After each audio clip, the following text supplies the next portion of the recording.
Her own mother pulled me aside at our wedding reception. We were in this beautiful old-world hall just outside of Prague, music playing, people laughing. I felt like I was living in a movie. At 64 years old, I finally felt like my life was starting again. And right in the middle of all that celebration, she comes over to my table. She gripped my arm, this tiny old Czech lady with a grip like a machinist's, and she looked me dead in the eye. There was no smile, no congratulations in her face. Just steel. She leaned in, and her English was heavy, broken, but her message was crystal clear. She said, "Be careful. When Alena gets what she wants, she will go." I remember I just smiled, a big, confident American smile. I patted her hand, told her not to worry, that her daughter was safe with me. And I meant it. In my head, I was dismissing her. I thought, what a cynical way to look at the world. I figured it was just the old country, the old generation, always waiting for the other shoe to drop. I was the guy who made things happen, the man with a plan. After all, I had just spent nearly $300,000 of my life savings, money from 40 years on the line at GM, to buy and furnish this very apartment for her. For us. It wasn't just a gesture, it was the foundation of a whole new life. I thought that kind of investment, that kind of proof made you safe. That was 18 months ago. 18 months of feeling like I was the hero of my own story. Now I'm sitting right here, in the very same chair I picked out with her, in the apartment I paid for. And I'm looking at a letter from her lawyer. The paper feels cold, official. It's the first honest communication I've had from her in months. She was gone. And her mother was right. To understand how I ended up in that chair, you have to understand the man I was before I ever heard the name Alena. For 40 years, my world was the GM Flint assembly plant. I started on the line and ended as a supervisor. You don't last that long without believing in a few simple things. Show up on time, do the job right, trust the process, take care of your people. I built my entire life on that foundation. I had a good life with my wife, Susan. We raised 2 kids, bought a house, and I put money away every single paycheck. A pension paying $3,200 a month and a 401k with $450,000 in it. I had done everything right. Then, 5 years ago, Susan got sick. And then she was gone. After 38 years of marriage, the silence in that house was louder than the assembly line ever was. The kids were grown, living their own lives as they should. But my purpose was gone. I'd go to the grocery store and feel invisible. Just another old guy in a faded baseball cap, buying groceries for one. My whole life had been about building things. Now there was nothing left to build. One Tuesday night, drowning in that silence, I was scrolling through YouTube the way you do. And a video popped up. It was a travel vlog, some young kid walking through Prague. He was on this bridge, the Charles Bridge, I later learned. At sunrise. The stone statues, the castle lit up on the hill, the mist coming off the river. It looked like a place from a fairy tale. It was the complete opposite of the gray, flat world I saw out my window in Flint. It was a ridiculous thought for a guy like me, but a seed got planted. A thought that maybe, just maybe, there was still some color left in the world. A few weeks later, I signed up for one of those international dating websites for older folks. It felt foolish, but the loneliness was a physical weight by then. That's where I met her. Alena, 42 years old, an administrative assistant in Prague. We started with emails, then video calls. She was captivating. She'd listen, really listen to my stories about the plant. She called it a real American life and seemed fascinated. She made me feel interesting again. She told me about her struggles, how hard it was to get by on her small salary in an expensive city. It didn't feel like a complaint, it felt like she was confiding in me. I was cautious. I'm a man who checks the specs on a new engine. So, over the next 6 months, I made 2 separate trips to Prague, a week each time. I had to see if it was real. And it was. She was the perfect host. The little parks, the neighborhood pubs. The chemistry I felt on screen was 100 times stronger in person. Walking through those ancient streets with her, I felt seen. I wasn't just a widower from Flint anymore. I was Rob, the man who made this charming woman laugh.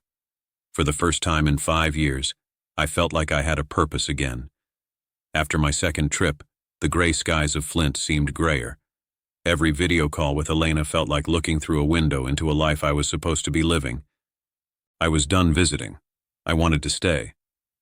So I sat down at my kitchen table and started doing the math. I was a supervisor.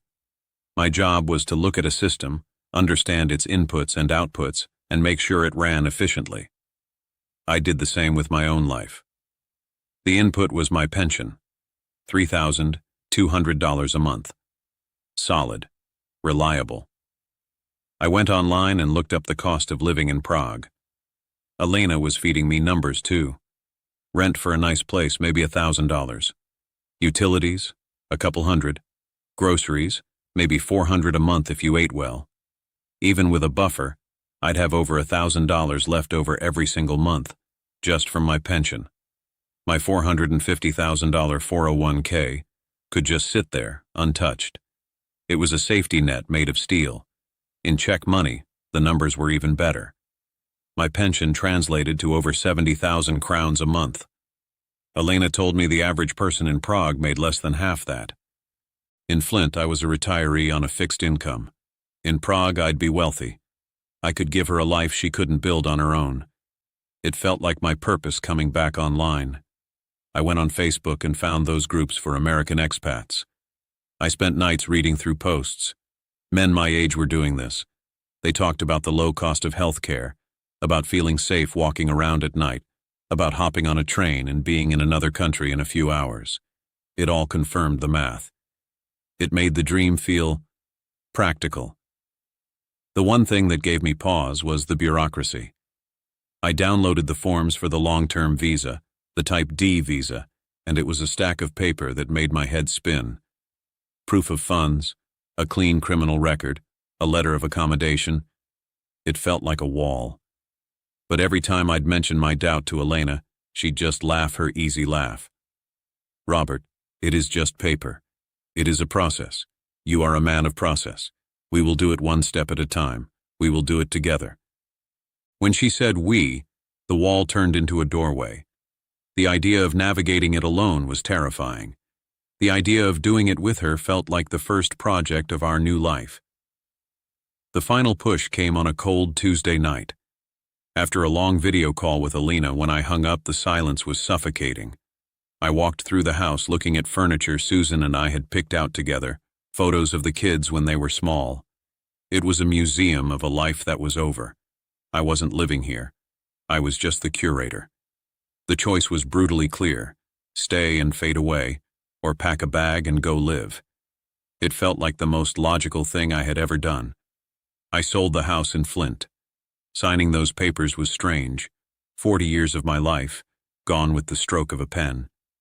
But I wasn't sad. I felt light. The day I landed in Prague with 2 suitcases and my life savings wired to a new bank account, it was like I was breathing different air, charged with something: history, possibility. Alena was waiting at the airport, and when she threw her arms around me, I didn't feel like a 64-year-old widower. I felt like a man starting the first day of his real life. We got a temporary place while we hunted for our permanent home. Everything that was a theory on paper back in Michigan was now real. A big meal for 2 at a nice restaurant with a couple of beers? $25. My pension alone felt like a fortune. We started looking at apartments, and Alena was incredible. She knew every neighborhood, every tram line. She found this place in Vinohrady, one of the best neighborhoods in the city. Tree-lined streets, elegant old buildings. The apartment had high ceilings and big windows that flooded the rooms with light. It was perfect. The price was 6.5 million Czech crowns. I did the math on my phone right there in the doorway. About $280,000. It was a huge chunk of my 401k, the biggest check I'd ever written in my life.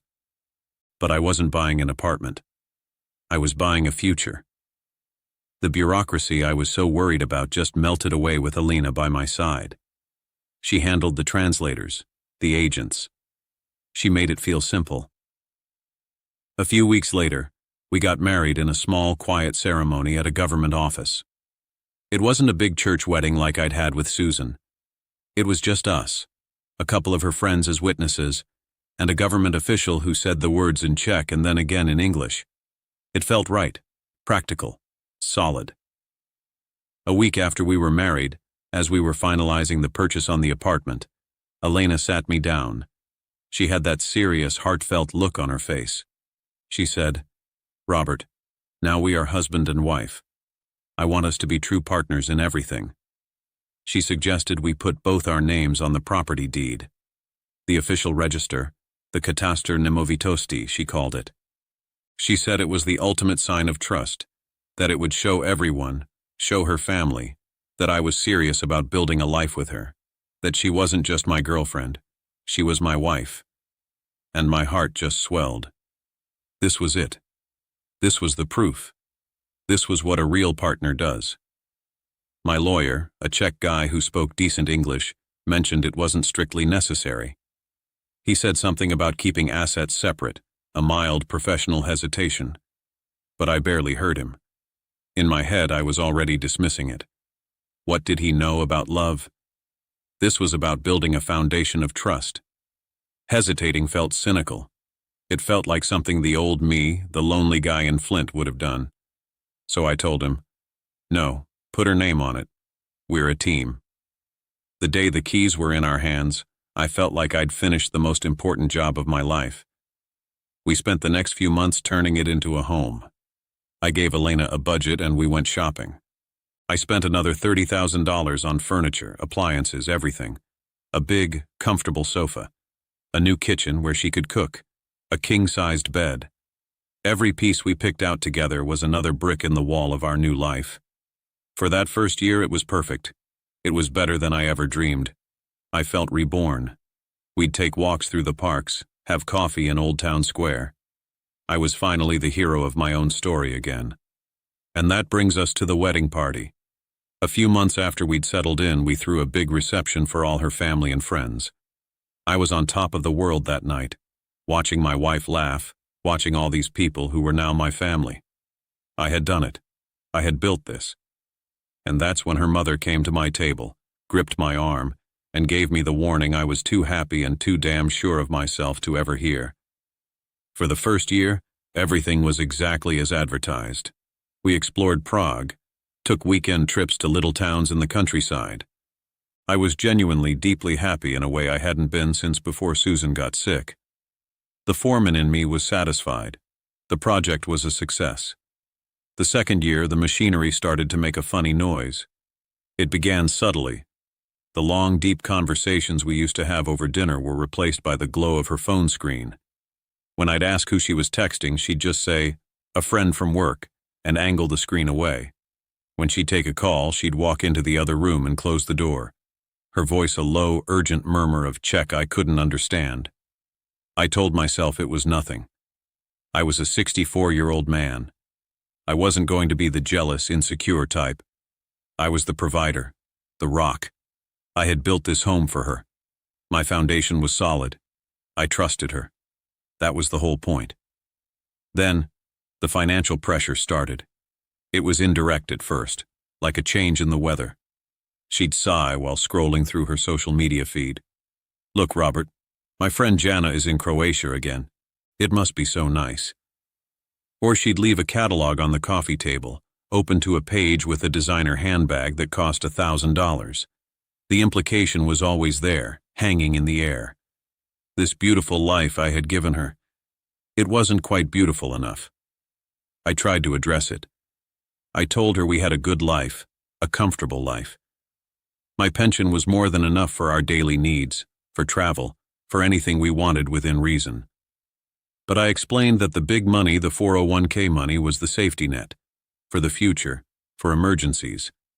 That was the foundation, not the spending cash. She would just nod, a tight little smile on her face that didn't reach her eyes. "Of course, Robert, you are so practical." But then the coldness would settle in for a few days. The silence would come back. And I hated that silence more than anything. So, a few times, I gave in. I bought her the expensive bracelet. I paid for a weekend trip to Vienna for her and her friend. Each time the warmth would return for a while, and I would tell myself it was worth it. I was just taking care of my wife. The real turning point came on a Thursday night in October. She made my favorite meal, goulash, the way I liked it. She opened a bottle of good red wine. She was the old Alena again, the attentive, charming woman I had fallen in love with. She asked about my day, laughed at my stories. She put her hand on my arm. It felt like coming home after a long, cold walk.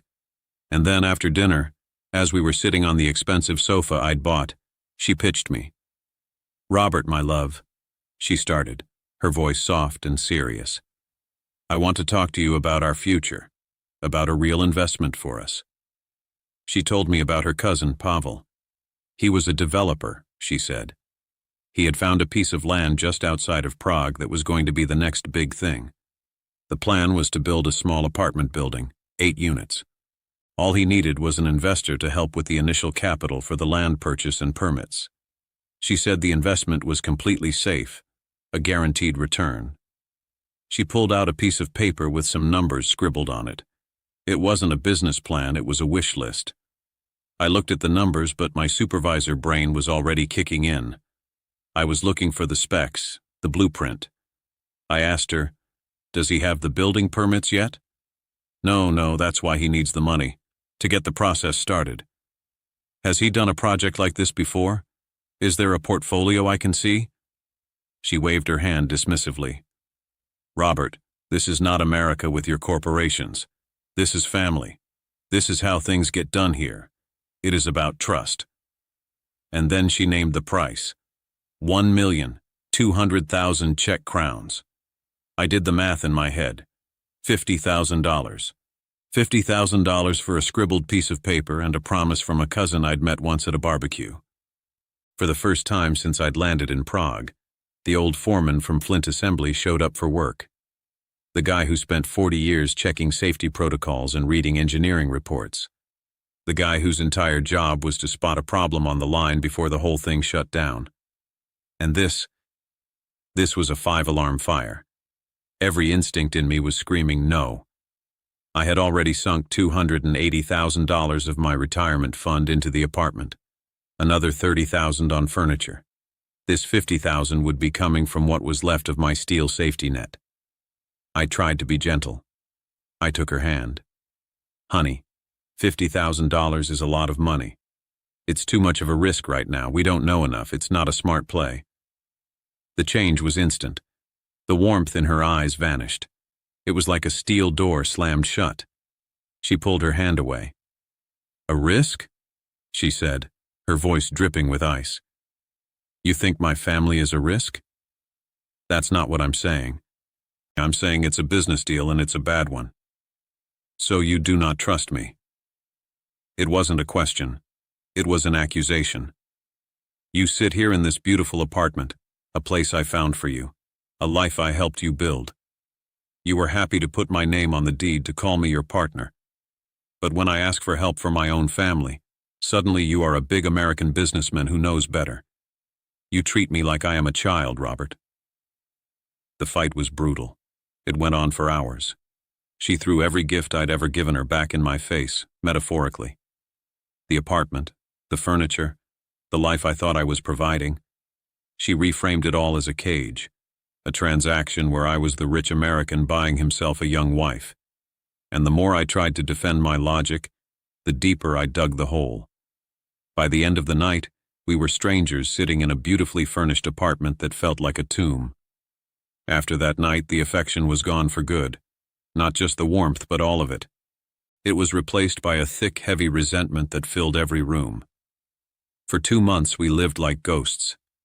I'd wake up, and she'd already be gone for work. She'd come home late, make a sandwich, and go to the bedroom, closing the door behind her. The silence I had fled in Flint had followed me here. Only this time, it was worse. It was a silence shared with someone who used to love me. I came home one Tuesday afternoon after a long walk, trying to clear my head. I had decided I would try one more time, offer a compromise, anything to break the ice. I walked in and called her name. No answer. The apartment was still. Then I saw it.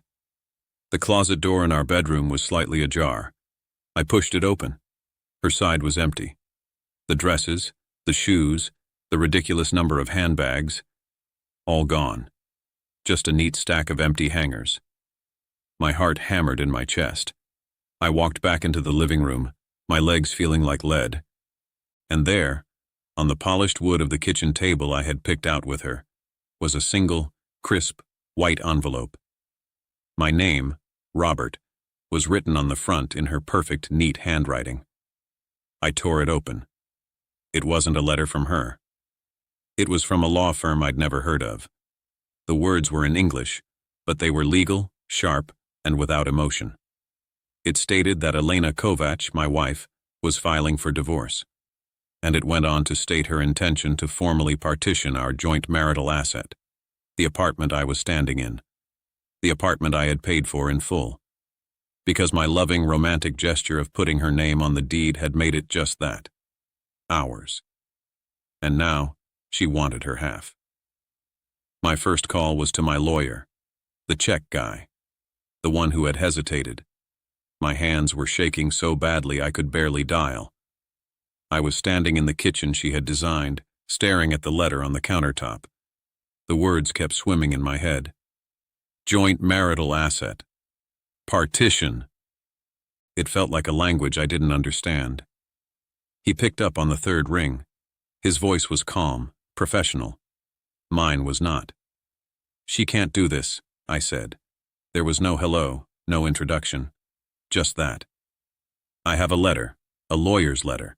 She wants to divorce. She wants the apartment. She can't do this. I paid for it. It was my money. All of it. There was a pause on the other end of the line. A heavy, professional silence. Then he spoke, carefully and precisely. Mr. Peterson, he said slowly, I need you to listen to me very carefully. Do you remember when we were in my office, before you signed the purchase contract? Yes, I said. You said it wasn't necessary. I advised against putting her name on the deed, yes. But the more important fact, the one that is difficult for foreigners to understand, is the law itself. In the Czech Republic, we have something called společné jmění manželů. It translates to the joint property of spouses. I didn't say anything. I just stood there gripping the phone. He continued. Once you are married, any asset you acquire, it belongs to both of you. It doesn't matter who paid for it. It doesn't matter which bank account the money came from. The moment you signed that purchase contract after your wedding, this apartment became joint marital property. Her name on the deed simply confirmed it. It did not create the situation. The marriage did. The floor dropped out from under me. Every sound in the room vanished. I could feel the blood draining from my face. What are you telling me? I whispered. I am telling you that, under Czech law, she is entitled to half of its value. Half. The word just hung there in the air. I did the math in my head, the numbers clicking into place with a horrifying mechanical certainty. The apartment was 6.5 million crowns. Half of that was 3.25 million. In dollars, it was $140,000. Just gone. That, plus the $30,000 for the furniture, plus whatever this legal fight was going to cost me. I hung up the phone. I walked through the apartment and saw it for the first time as it really was. It wasn't a home. It was a stage. A perfectly designed set for a play that had just ended. Every object, the big sofa, the king-sized bed, the art on the walls, was a prop. And I wasn't the hero. I was the audience, the last one to figure out the ending. I stood in the doorway of the master bedroom and looked at her empty closet one more time, the neat row of vacant hangers, and I finally understood. This wasn't a tragedy. This was a transaction, a very successful one. I thought back to her mother at the wedding, her iron grip on my arm, her dead serious eyes. When Alena gets what she wants, she will go. She wasn't being cynical. She wasn't a bitter old woman. She was giving me the business plan. So here I am, still in the apartment. This contested asset. My lawyer tells me the fight is mostly for show. The law is the law. We're still negotiating, but the bottom line is, I stand to lose half its value.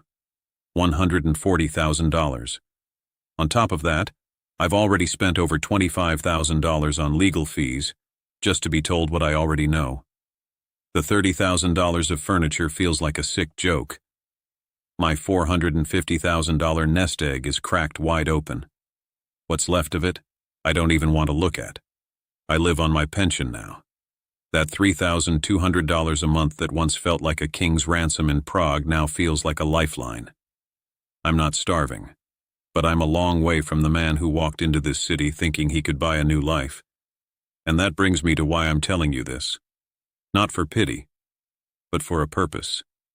If you're watching this, sitting in your own quiet house, dreaming of a second act somewhere beautiful like this, I need you to hear me. Learn from my mistakes because they are expensive. First, you have to understand that love and the law are two different languages. In the Czech Republic, when you get married, anything you buy becomes joint marital property, společné jmění manželů. It doesn't matter that the $280,000 came from my 401k. The moment I signed that contract as a married man, half of it became hers. My romantic gesture of putting her name on the deed was just a cherry on top. The marriage itself was the trap. Before you buy so much as a coffee maker with a new spouse in a foreign country, you need a rock-solid legal agreement, a prenup, that separates your assets. It feels cynical. It feels unromantic. I can tell you that sitting in a lawyer's office fighting over half your life savings feels a lot less romantic. Second, get your own lawyer. Your own independent counsel whose only job is to protect you. My lawyer was helping us. He wasn't a bad guy, but he wasn't my guy. He wasn't there to fight for my interests alone. He was there to process a transaction. When you're dealing with this kind of money, you need someone who will tell you the hard truths, not just help you sign the papers.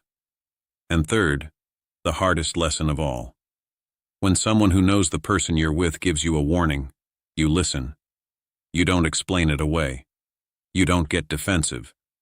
You listen. Her mother looked me in the eye and handed me the entire playbook, and I patted her hand and smiled because I was too arrogant and too desperate for my story to be true. I thought I knew better. That belief, that I was the smart one, the one in control, cost me almost $200,000. So if you're like me, a guy sitting on a nest egg thinking you can buy a new life overseas, hear me now.